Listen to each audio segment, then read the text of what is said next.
আওয়ামী লীগ মাঠে থাকলে আবার জামাত বিএনপি এক হয়ে যাবে। আসলে আওয়ামী লীগ মাঠে থাকলে জামাত বিএনপি এক হয়ে যাবে, এই বাস্তবতা 2026 সালে আর আছে কিনা সেটা আমাদেরকে চিন্তা করতে হবে। জামায়াতের সঙ্গে আপনাদের অনেক পুরনো, মানে আপনাদের বলতে বিএনপির অনেক পুরনো সখ্যতা। এই সাম্প্রদায়িক যুদ্ধাপরাধীর দলটা ক্রমশই দেখা যাচ্ছে এই দলের সঙ্গে বিএনপির সংঘাত একেবারে মারমুখী অবস্থায় চলে গেছে। হ্যাঁ, অনেক জায়গাতেই সংঘর্ষের খবর পাওয়া যাচ্ছে। তো বন্ধুদের সঙ্গে, মানে একসময়ের মিত্রদের সঙ্গে এখন এরকম সংঘাতের কারণটা কি ভাই?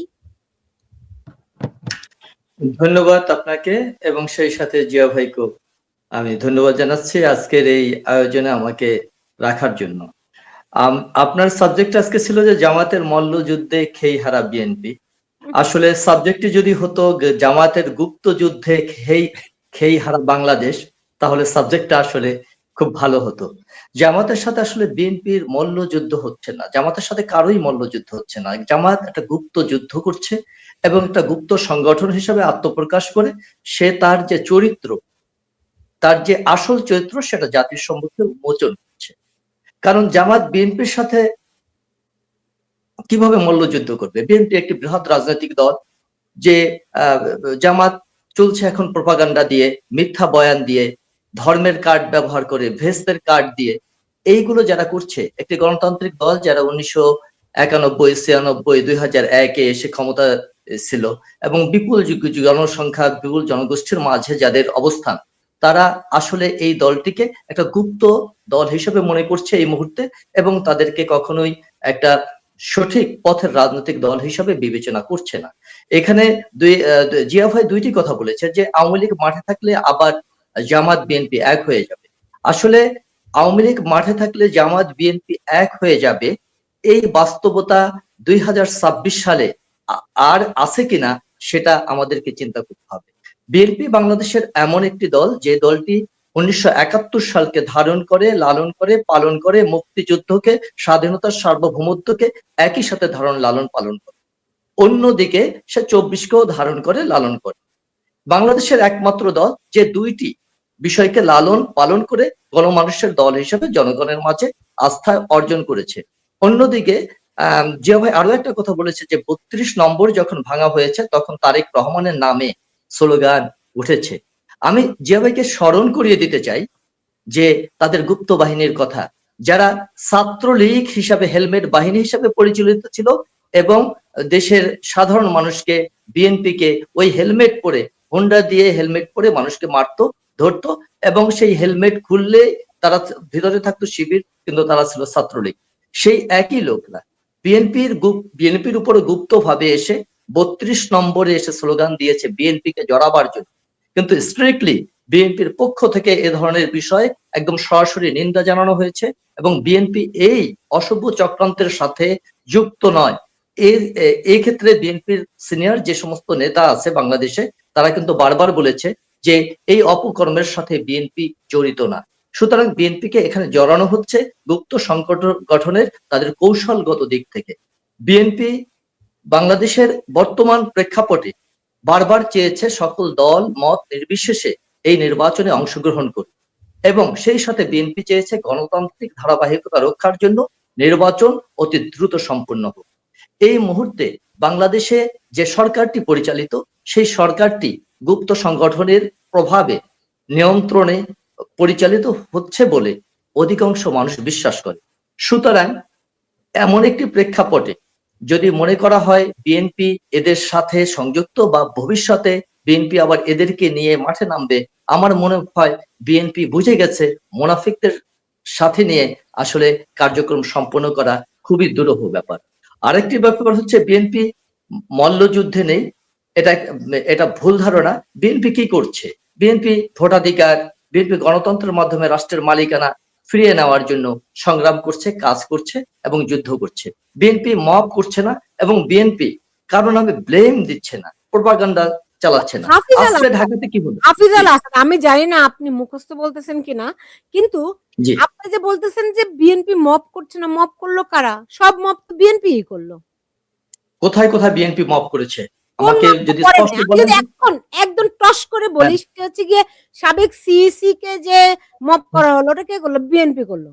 আমি আরো 10টা, সাবেক জাস্ট 5টা মিনিট সময় দিলে আমি সবগুলোর মুক- হিস্ট্রি মুক- বের আ- করে দেব। মুক্তিযুদ্ধকে গলার মালা দেওয়া, তারপর সাবেক সিএসির জুতার মালা দেওয়া, এগুলো যারা করেছে, বিএনপির নামে যারা করেছে, পরবর্তীতে দেখা গেছে যে তারা আসলে বিএনপির না, এবং তাদের অধিকাংশ দুই একজন বিএনপির রেপ্লিকা, অধিকাংশই হচ্ছে জামাতের ছাত্র সংগঠনের লোকজন। এবং যে দুইজন নুরুল হুদা সাহেবকে যারা জুতার মালা পরিয়েছে, তাদেরকে কিন্তু বিএনপি সাথে সাথে বহিষ্কার করেছে, তাদের বিরুদ্ধে প্রশাসনিক ব্যবস্থা নিয়েছে, এবং সেই বহিষ্কারাদেশ অদ্যাবধি উইথড্র হয়নি। এবং স্বাধীনতার পক্ষে বিএনপি বারবার বয়ান দিচ্ছে, এটা বয়ান না, এটা কিন্তু সত্যিকার অর্থেই তারা কিন্তু এটা ধারণ করছে এবং কিন্তু লালন আমার করছে। দর্শকরা দেখেন, এখানে আমার চেয়ে আমার দর্শকরা অনেক বেশি স্মার্ট। বলছে যে ইশরাক তো বুলডোজার দিয়ে সহযোগিতা করেছিল 32 নম্বর ভাঙার ক্ষেত্রে। ইশাক ইশাক বুলডোজার পাবে কোথায়? ইশাক কিভাবে? এটা মিথ্যে, এটা সম্পূর্ণ প্রোপাগান্ডা। ইশাক কোথায় বুলডোজার পাবে? সরকারের বুলডোজার ইশাকের হাতে ছিল? সিটি কর্পোরেশন ইশাকের হাতে? বুলডোজার কি একটা সাধারণ লোক ইচ্ছা করলেই নিয়ে গিয়ে ভাঙতে পারে? সরকারি না ছাড়া কি এটা বুলডোজার দেওয়া সম্ভব? এইগুলো মুখস্থ কথা দর্শকরা বলতে পারে, কিন্তু আসলে এটা এটা এটা হচ্ছে বিএনপির নামে প্রোপাগান্ডা, মুখস্থ কথা বলছে। আসলে কিন্তু এটা হয়নি, এটা ঘটেনি। ইশাক একজন মুক্তিযোদ্ধার ছেলে, আপনাকে মনে রাখতে হবে, ইশাক একজন মুক্তিযোদ্ধার ছেলে। ইশাক স্বাধীনতা, সার্বভৌমত্বকে ধারণ করে, লালন করে, এবং ঢাকা শহর অত্যন্ত জনপ্রিয় একজন ব্যক্তি। তার ইমেজকে ভাঙার জন্য এই ধরনের কর্মকাণ্ড পরিচালিত হয়েছে। এবং ইশাককে নিয়ে কি কি ঘটেছে আমরা কিন্তু সবাই জানি। ইশাক ইশাক ইশরাক হোসেন মেয়র কিন্তু হবার রায়ও বিএনপি, পেয়েছিল, তাকে কিন্তু মেয়রের চেয়ারে বসতে দেওয়া হয়নি। হাফিজা এক্স্যাক্টলি। তো তাকে যে মেয়রের চেয়ারে বসতে দেওয়া হলো না, বিএনপি কি করেছিল? বিএনপিও তো তার তার পাশে কোনো সমর্থন দিল না।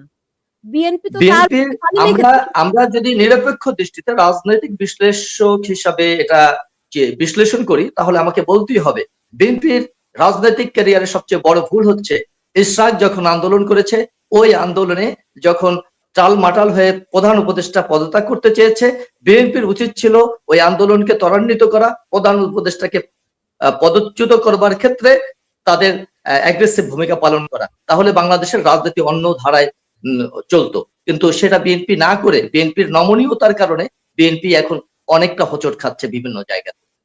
সুতরাং এটা বিএনপির রাজনৈতিক কৌশল এবং অদূরদর্শিতা বলতে পারবো একটা। কিন্তু সেই ক্ষেত্রে দূরদর্শিতার পরিচয় কিন্তু সালাউদ্দিন আহমেদ দিয়েছে। তিনি অত্যন্ত অত্যন্ত স্মার্টলি বলেছিল যে কেউ যদি ক্ষমতা থেকে চলে যায়, তার জন্য কিন্তু পদ বসে থাকে না। তিনি কিন্তু স্বাগত জানিয়েছিলেন প্রধান উপদেষ্টা চলে যাক, কিন্তু তাকে কিন্তু বিএনপি ওই সময় সার্বিকভাবে ধারণ করতে পারেনি। এটা বিএনপির ব্যর্থতা। জি। জিয়া করিম। আমি কয়েকটা জিনিস বলি। যুবদলের নেতা নয়ন বঙ্গবন্ধু বাড়ি ভাঙার সময় ছিল। আসাদ হাফিজ ভাই, হ্যাঁ, আমি লিখছি, আমি লিখতেছি। সে যুবদলের কেন্দ্রীয় নেতা। আপনি বললেন মুক্তিযুদ্ধে ধারণ করেন। আমি জিয়াউর রহমান মুক্তিযুদ্ধে ছিলেন, সেক্টর কমান্ডার ছিলেন। আমি এই জায়গায় আলোচনায় যেতে চাই না। এই আলোচনা উনি বঙ্গবন্ধুর নেতৃত্বের প্রতি সম্মান রেখে বঙ্গবন্ধুর পক্ষে স্বাধীনতার ডাক দিয়েছেন। আমি ওই আলোচনা কোনোদিন যাব না। যারা বলে তাদের সঙ্গে আলোচনা করবেন, আমার সঙ্গে। উনি একজন মুক্তিযোদ্ধা, আমি সম্মান করি। কিন্তু ওনার রাজনৈতিক দর্শনে যদি দেখেন, যে রাজনীতি যারা ৭১ সালে মুচলেকা দিল, যে আমাদের যে সারেন্ডার করলো যখন পাকিস্তানি বাহিনী, তখন সেখানে তার সহযোগী বাহিনী হিসেবে জামাতের নাম আছে, এবং জামাতের রাজনীতি নিষিদ্ধ ছিল। সেই ধর্মীয় রাজনীতি পুনরুত্থান ঘটালেন আপনারাই। আবার আপনি বললেন ৭১-কেও ধারণ করেন, তাহলে শাহ আজিজুর রহমান অথবা শাহ আজিজুর রহমানের মতো মানুষ কিভাবে প্রধানমন্ত্রী হয়, সেটাও প্রশ্ন জাগে। সবুর খান রাজনীতি করেন, আবার ৭১-কে ধারণ করলে ২৪ কিভাবে ধারণ করেন? সাংঘর্ষিক তো। ৭১ যারা ২৪-কে যারা বলে ২৪ তারা বলছে। আপনি মতিউর রহমান নিজামী এবং হচ্ছে গিয়ে আলী হাসান মুজাহিদ যে মন্ত্রী হয়েছিলেন সেটা তো মন্ত্রী হয়েছে, পতাকা দিয়েছেন। না আসছি। আপনি যারা এখানে আওয়ামী লীগের সাথে 1991 থেকে 96 তো ছিল। আওয়ামী লীগের সাথে 91 থেকে 96 তো আপনার হচ্ছে এটা সম্পূর্ণ বানোয়াট কথা। আসাদ ভাই, কোনটা বানানো? না আসছি কোনটা বানোয়াট 24 আপনি যদি বলেন সেটা তো হবে না। না 24 যারা আসছে 24 তারা বলছে তারা 71 কে মানে না, তারা রিসেট বাটন প্রেস করছে। তাহলে আপনি 24 কে যদি ধারণ করেন তো 71 কে ধারণ করতে পারেন না। আপনি 71 কে ধারণ করলে 24 কখনোই ধারণ হয় তার লজিক বিএনপি তো তার তারা লজিকে বলছে চলবে যে না। বিএনপি তারা তো একটা দেখেন স্ট্র্যাটেজি আছে। না বিএনপির তারা একটা বলছে স্ট্র্যাটেজি তো আছে। 47 বিএনপি 47 থেকে বাংলাদেশের শুরু করে 24 চলে সার্বভৌমত্বকে আসে। স্বীকার করে, মুক্তিযুদ্ধকে স্বীকার করে, সেই কারণে না, তাকে তো মুক্তিযুদ্ধকে স্বীকার মুক্তিযুদ্ধকে করে না। অবশ্যই মানতে হবে। না তারা এটা মুক্তিযুদ্ধকে মানে না। আপনি বললে হবে না। কে তারা মানে? তারা মুক্তিযুদ্ধকে তাহলে আপনি আওয়ামী লীগের সমালোচনা করতে পারেন। বঙ্গবন্ধু তো সমালোচনা এখানে বঙ্গবন্ধু কোন, তাহলে বঙ্গবন্ধুর বাড়ি কেন ভাঙা হয়? বঙ্গবন্ধুর মূর্তির উপরে কেন পেশাব করা হয়? তখন আপনারা কোথায় থাকেন? আপনি মুক্তিযুদ্ধের দল বলেন। এই কথা তো বলতে বঙ্গবন্ধু পারেন না। আমি এখন যদি জিয়াউর রহমানের কবর ভাঙা হয়, আমি একটা প্রতিবাদ রাষ্ট্রীয় করব। পৃষ্ঠপোষকতা, আমি প্রতিবাদ করব। একটা রাষ্ট্রীয় পৃষ্ঠপোষকতায় যখন কোনো কাজ হয়, একটা রাষ্ট্রের প্রশাসন যন্ত্রের মাধ্যমে যখন কোনো কাজ হয়, ওই প্রশাসনের দায়িত্ব হচ্ছে সব মব সংস্কৃতিকে না নিবৃত্ত করা। এটার বিএনপি জন্য আপনারা ক্ষমতায় নাই, দায়ী। বিএনপি তো আপনাকে ক্ষমতায় আমি নাই। আরো বলি। বিএনপি প্রতিবাদ করতে পারে, বড়জোর না প্রতিবাদ করতে বিএনপি পারে, কোনো কিন্তু প্রতিবাদ বিএনপি করেনি। এমন বিএনপি কোনো এমন প্রতিবাদ কোন উগ্র করেনি। দল না বিএনপি যে মৌন লাঠি হাতে সমর্থন বন্দুক করছে হাতে সবকিছু যুদ্ধ করবে। ভাই।